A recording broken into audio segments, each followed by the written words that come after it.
Vous écoutez Alger Chaîne 3, le journal.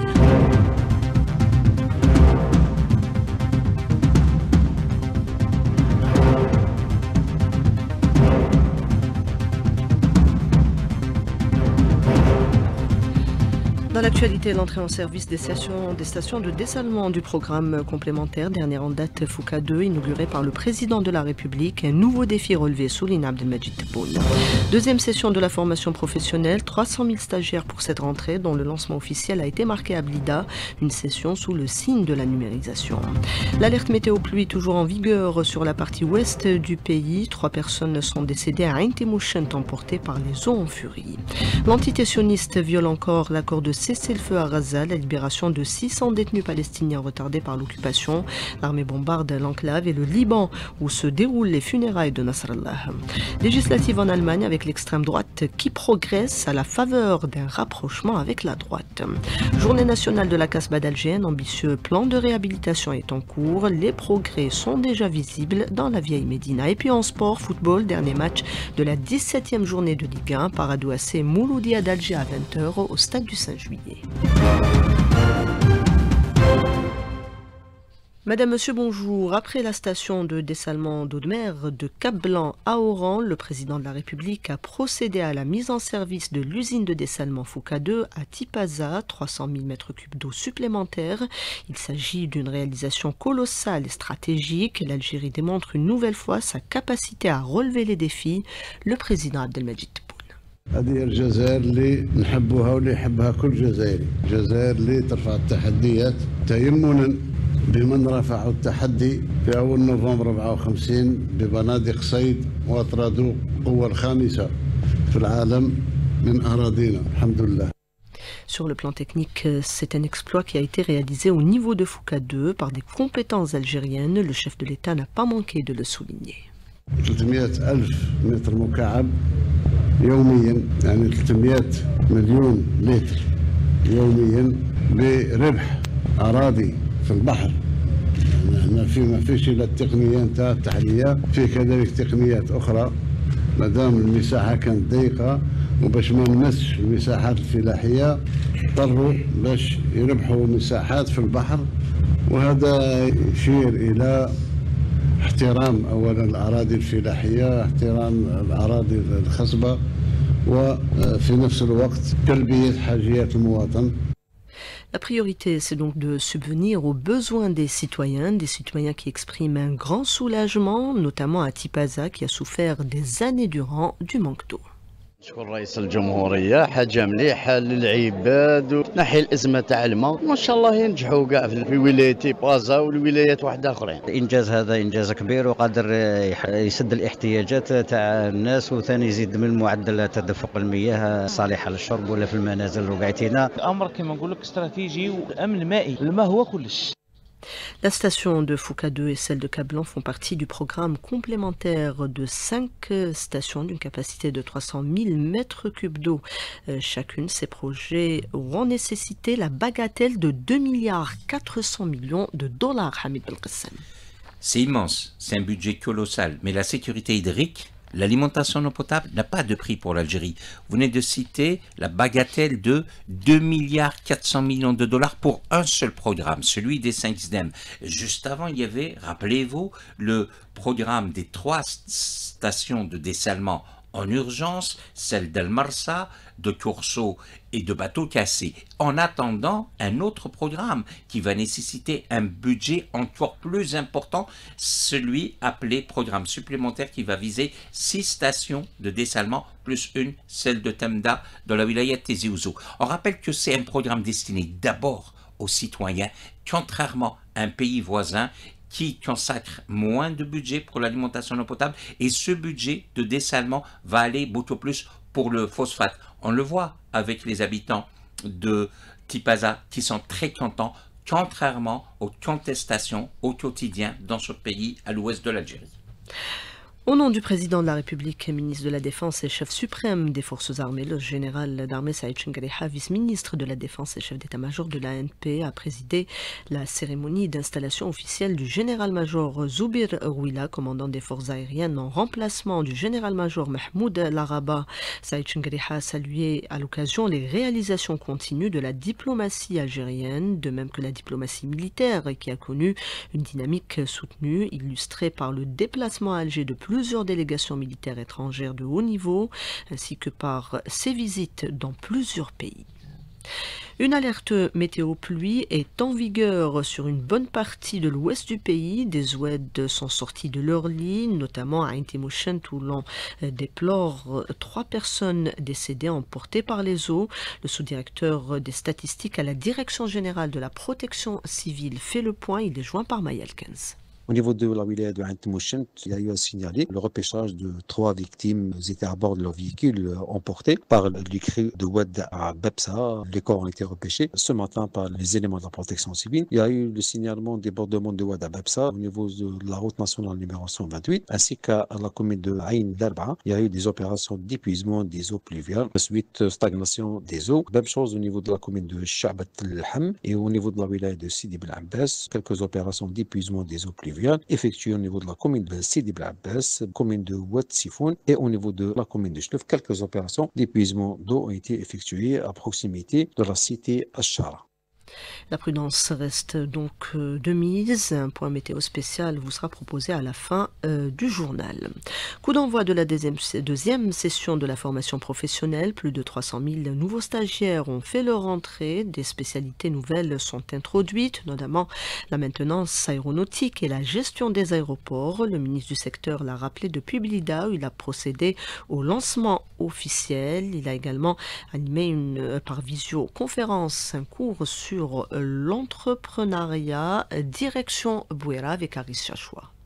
À l'instar de tous les établissements de la formation professionnelle sur le territoire national, à Bouira, les apprenants du secteur ont également suivi via visioconférence ce cours modèle en entrepreneuriat présenté par le ministre de la Formation et de l'Enseignement professionnel, Walid Yassine. Ce matin, nous avons assisté à la cérémonie de cette rentrée au niveau du centre de formation professionnelle de Chorfa. Les stagiaires et apprentis ont aimé l'ambiance et surtout ont déjà leur projet professionnel. Kamal Sessi, chef de service apprentissage. Les stagiaires ont assisté à la conférence de Monsieur le ministre. Les apprentis et stagiaires sont satisfaits. Ils connaissent l'intérêt de la formation professionnelle. Aussi, cette année, on a fait des inscriptions en ligne. C'est une très bonne chose. Les apprenants sont conscients de l'importance d'acquérir un métier. J'ai fait coiffeur. Il faut avoir un diplôme pour travailler à l'aise, avoir des crédits de l'engem.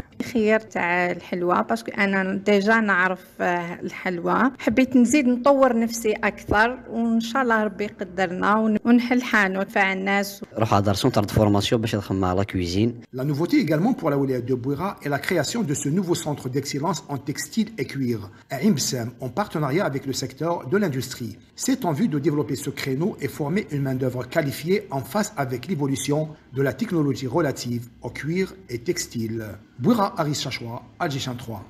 Et on rappellera que cette année, les inscriptions se sont déroulées à distance. C'est ce que précise Sadr Bouraoui dans cette correspondance. Après l'achèvement de la campagne de sensibilisation qui a débuté le mois de décembre de l'année écoulée, dans le but de présenter la plateforme numérique Tekwin, aujourd'hui le secteur de la formation professionnelle est fin prêt pour accueillir à travers ses différents centres les nouveaux apprenants. Seda Septi, directeur de la formation et de l'enseignement professionnel de la wilaya, nous dit: Le plan de formation de wilaya comporte 3478 postes répartis en formation sanctionnée par le diplôme d'État 1883 postes, formation sanctionnée par un certificat de qualification professionnelle 1595, dont 1010 postes sont dédiés à la formation des bénéficiaires de l'allocation du chômage. Les spécialités nouvelles pour cette rentrée, 3 spécialités nouvelles introduites pour la première fois. Il s'agit de culture maraîchère, formation en mode présentiel au CAP Birbouhouch, maçon du patrimoine bâti, formation en apprentissage en collaboration avec la direction de la culture au profit du projet restauration de l'hôtel de ville de Sougaras. Et enfin, entretien et assainissement, formation qualifiante destinée aux bénéficiaires bénéficiaires de l'allocation de chômage et domiciliés au CAP Sidi Farch. Il est à rappeler enfin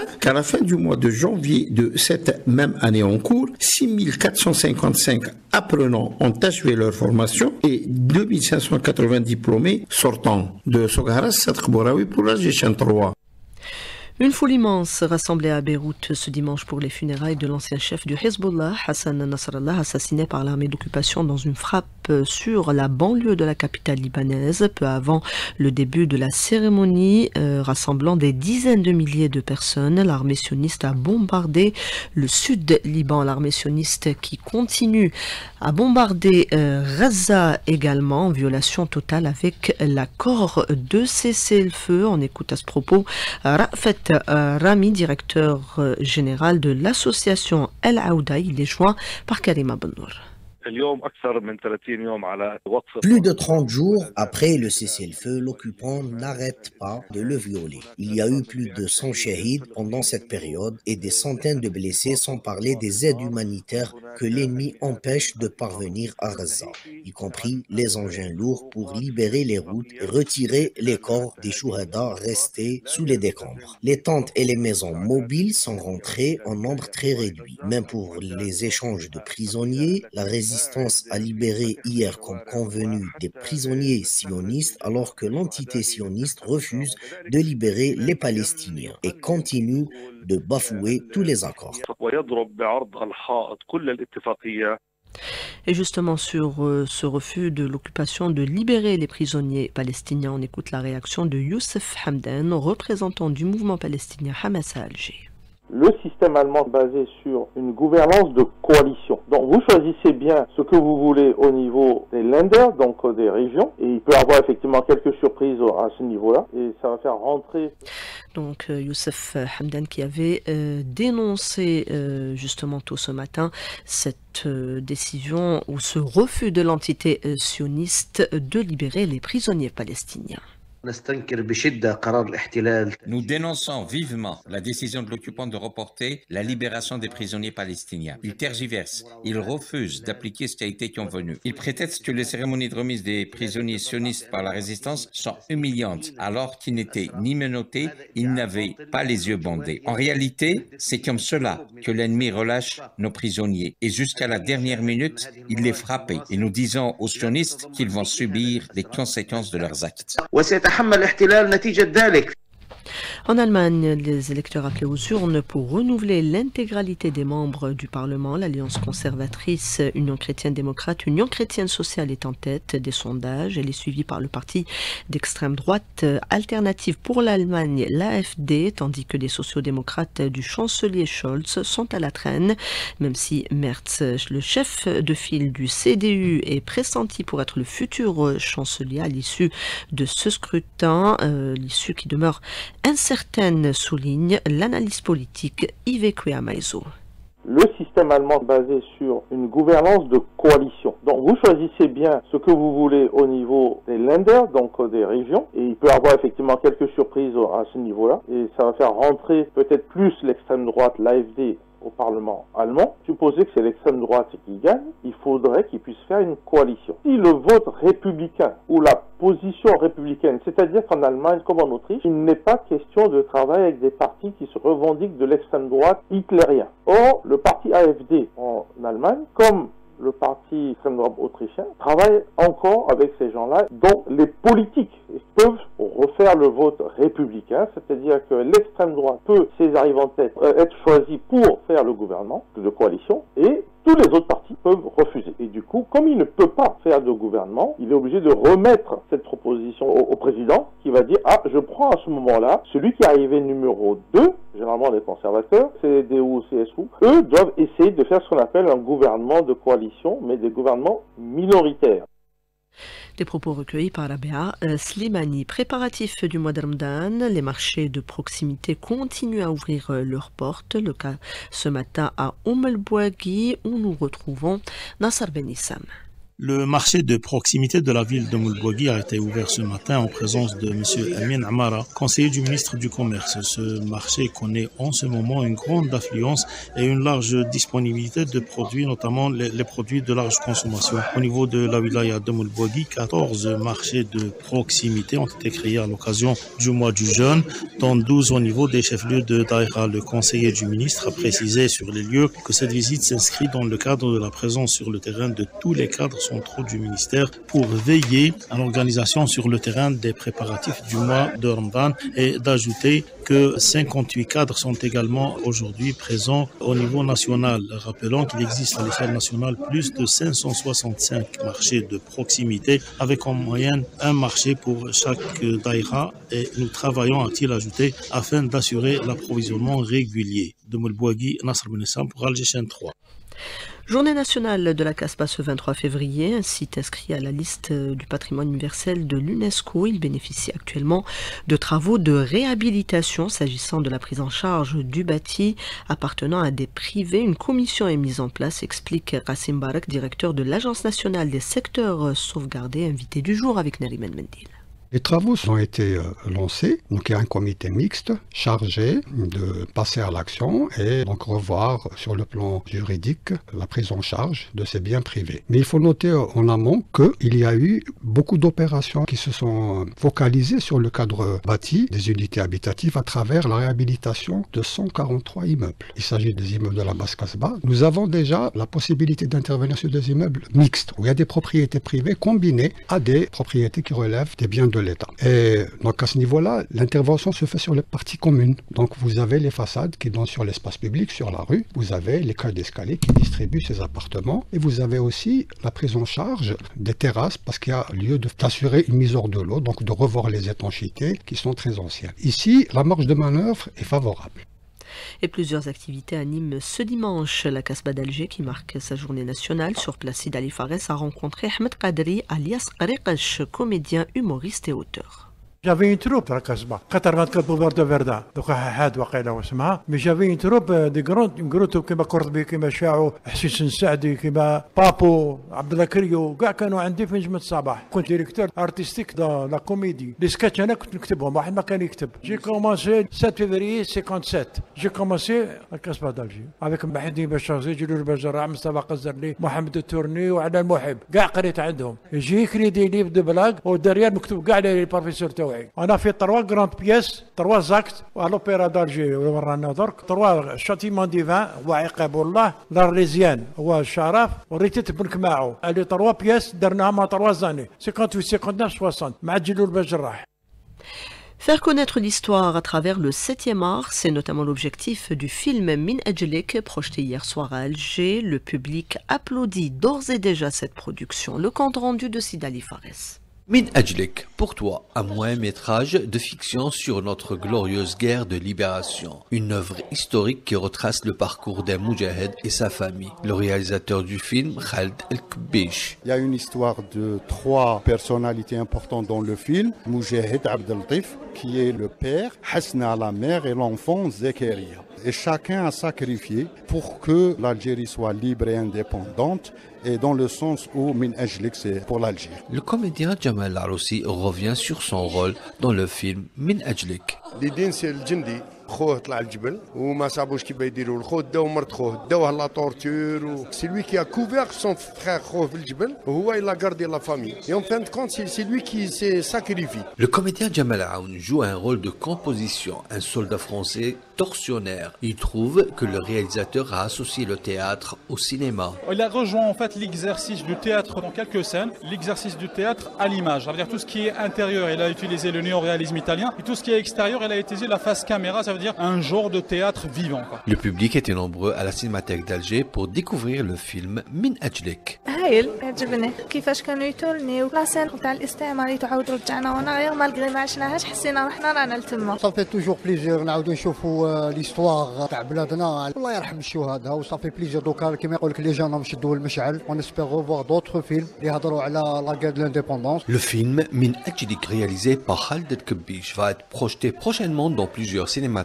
d'Algérie. L'actualité sportive à présent a commencé par le judo Hamza Rahmouni. L'Open africain qui se déroule à Alger. C'est la deuxième et dernière journée. Sans plus tarder, on retrouve en direct à partir de la coupole du complexe olympique Mohamed Boudiaf. Ali Hamouch, Ali, bonjour. Bonjour Hamza, en ce moment même se déroulent les finales pour les médailles de bronze sur les deux tatamis. On rappellera pour l'or, il y aura exactement 9 Algériens qualifiés en finale. Sur les 7 qui sont en programme aujourd'hui, il y aura des finales 100% algériennes comme dans la catégorie des moins de 81 kilos entre Ben Hawa, Arslan Denni, Achour. Et chez les dames, dans la catégorie des moins de 70 kilos entre Ishala Louisa et Rzouk Amina. Il y aura également cette finale attendue dans la catégorie des moins de 100 kilos entre L'Awar Abdelrahman Ibn Atiya et Ryan Zakaria. Donc 3 finales 100% algériennes et les finales qui ont été avancées à 14h. Donc changement de programme ici au niveau de la coupole du complexe Mohamed Boudiaf. Les finales pour les médailles d'or débuteront à 14h de cet Open africain d'Alger. Merci Ali Hamouch. Et il y aura dans l'après-midi la 5e et dernière journée du championnat national hivernal Open de natation à partir de 17h avec 8 finales prévues. Dans la soirée, le football avec le dernier match de la 17e journée de la Ligue 1 opposant au Stade du Saint-Juillet à partir de 20h le Paradou AC au Mouloudia d'Alger. Merci Hamza Rahmouni, Salma Figuerer, Douane Siessi était à la réalisation du 12-13. Il y avait Yassine à la console technique, Mouni au streaming et Houssine à la régie d'antenne. Tout de suite, le bulletin météo avec Karima Bennour.